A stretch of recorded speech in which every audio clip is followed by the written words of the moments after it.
Everyone got bullied at least once in their childhood, and who didn't wish they would have a sick lightsaber or the Force to transform a bully into a friend?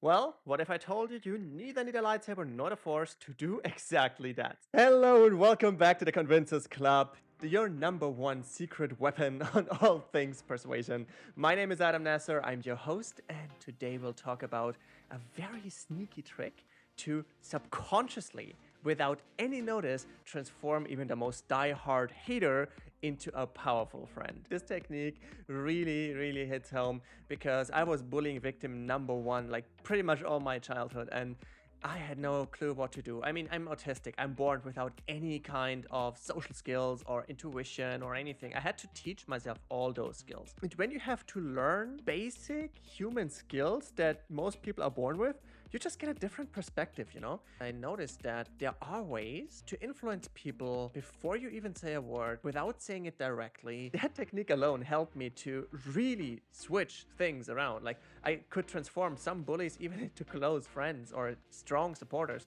And yeah, today it's your turn to learn those techniques. So before you can influence anybody, you first have to understand what makes anybody tick. So what does make a bully tick? Is it the power fantasy of being stronger than everybody else? Not really. It's more the feeling that they are not good enough. They hate themselves. You know, bullies are caught in a mental trap. And that mental trap is that they think that by putting others down, they elevate themselves. That's like when you're 5'10" and you take somebody who's 6'2" and you cut their legs off to believe that suddenly you're not 5'10" anymore. You still are. And just like that, putting others down doesn't make them feel better. They still feel miserable. They still hate themselves, maybe even more. And because of that, their behavior doesn't stop. And because they hate themselves so much, they see themselves not as the hero in their story. They don't see purpose. They don't see a drive. The only thing they see is everybody else being a villain, making them feel bad because they can't see themselves as the cause. And because you, by their logic, are the villain in their story, they want to fight you. I mean, it's natural. Who wouldn't fight a villain? So if you want to change their behavior, you first have to change how they see you. But how do you do that? Because they don't like you. They will not just suddenly listen to you and just suddenly be nice to you, right? Well, there is a way to do that, because our behavior is controlled by our emotions, and our emotions are not controlled by our conscious mind. They are controlled by our unconscious mind. And your unconscious mind doesn't care if what you think now is a complete opposite of what you thought 10 seconds ago. Because your unconscious mind just accepts what comes, rolls with the flow, and just makes stuff happen. So if you can only circumvent the conscious mind and get the idea in the other person that you are a friend, they will behave as such. It sounds very simple, it's a little bit more complex, but that's basically how it works. Now, there are a few techniques that you need to make this work. The first one is called a pattern interrupt. A pattern interrupt is a technique with which you break the flow of almost pre-programmed behavior. We have a lot of different routines in our life. Like when somebody puts out their hand, you shake it. When somebody says hello, how are you? You answer fine, depending on where you're from. We have rituals that make us respond to each other almost on autopilot, because that makes life easier. We do not have to calculate as much, and it makes us way more stable as a society. But because those routines are so automated, as soon as something happens out of the ordinary, we get stumped. And there is a very short period of time, a very short window during this so-called pattern interrupt, in which your conscious mind is so confused what just happened that it just turns off, it reboots. And in this small window, you can literally go through to the unconscious mind, plant one idea, and boom, it's in there. And when that is the right idea, you win. And the cool thing is, it doesn't have to be verbal. You don't have to say the message. It's enough to convey it over body language or tone of voice or what it is. Because, I mean, 95% of our communication are not words anyway. When somebody comes to you bullying you or ridiculing you or insulting you or calling your names or whatever it is they do, what you do is you look at them in the eye, you bring your biggest beaming smile, make sure that your eyes are laughing with it, you pull your lips back to your ears, you show them a real friendly smile, and you say, oh my god, thank you so much, I appreciate your feedback. I know it's really not easy to go out of your way, address somebody that you barely speak to, and then tell them, like, honest opinion. Like, seriously, I appreciate that respect. So, quick question for you then, like, if you were in my position How would you implement the feedback that you just gave me? Let's deconstruct what just happened. The person attacks you and you respond with a friendly, hey, thanks for the feedback. How would you implement your advice? That will cause a pattern interrupt because we are primed to respond to hostility with either defensiveness or fear or hostility ourselves. But that's not what happens. You treat them like a friend who just gave you feedback. And because of that interrupt, the next thing they see from you is a friendly smile.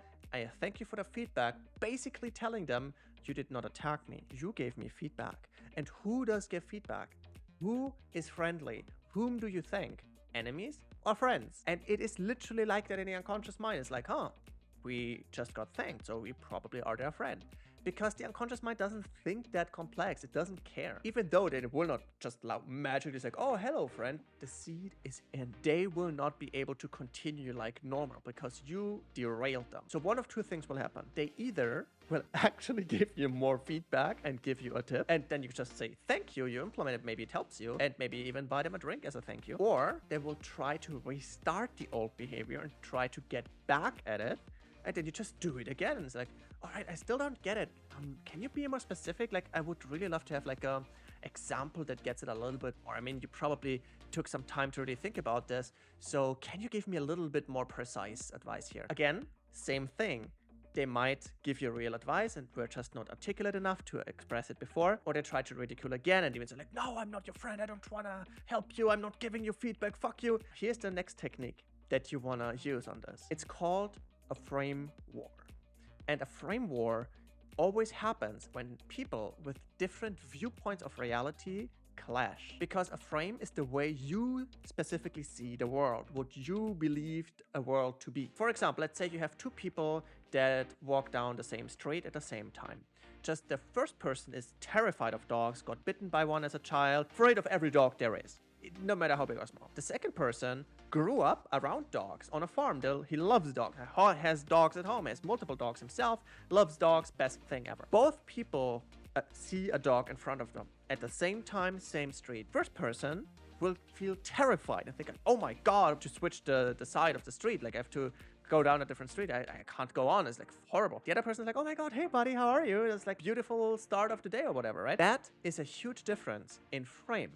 Frame of person one is dogs are dangerous. The second frame is like dogs are great friends. And that frame decides their behavior. So if your frame is a different one than your bullies, who wins? The frame with the most conviction. The frame the person believes the most in. It's the conviction, not the facts. That's what we believe in. And because of that, you have to make sure that your frame is strong. But I get it. They might ask like, Adam, what the hell? This person bullied me. I fucking hate them. I don't want to be nice to them. I don't want to buy them a fucking drink. And of course, I will not think of them as my friend. Like, what's going on? Well, here comes something in play, which is the third technique, which I call aggressive paranoia. So what's that? Paranoia, you know, right? Paranoia is this unreasonable belief that everyone's out to get you and trying to be your enemy and stuff. And paranoia is the unshakable belief that everyone out there, everything in life that happens is a good thing for you, is only there to help you, and every person you meet is a potential friend, they just don't know it yet. And you can train yourself to have paranoia. You just really always ask yourself the question, what is the good thing for me that the person just did? Or if this person was my best friend, why would they do what they just did? And you really want to aggressively assume a positive intention. Because when you do that, and you really convince yourself, like you really hold it down, your behavior will become extremely focused on responding like this. And it's not just your big behavior that you can see. It will be your choice of words, your tone of voice, your body language, your facial expressions, all of it. The last thing that's happening here is you trigger a so-called Pygmalion effect. The Pygmalion effect says that if you have an unconscious expectation in a person, and this unconscious expectation is strong enough, that person will unconsciously try to live up to it. So if you expect a person to be your best friend and to be kind and thoughtful and actually wanting to help you, and you are absolutely convinced by this and you behave as such, you will actually influence the other person to become like that. If your frame is stronger, you win the frame war and you transform them from a bully into a friend. If you're an anime fan like me, it's basically talk no jutsu. And the whole sequence that you just talked about is literally that. You use a pattern interrupt, You open their mind for a few seconds, you plant the seed of, hey, you're actually my friend inside their mind. And then, by sheer force of will and force of frame, you basically let that seed grow. You water it. Their conviction has a limit because their conviction isn't against you personally. Their conviction is against themselves. They hate themselves. They want to be accepted. They want to be loved. So when your frame comes along that, hey, there is a chance that we can like each other. There's a chance that we can be friends. There's a chance that I appreciate you. That frame is so much more attractive, so much more compelling than a frame where they stay a bully and continue to hate you. See what I mean? And because you conveyed this idea to them, not by words, but subconsciously, it is directly where their behavior comes from. It's not here where they think about it, it's directly in.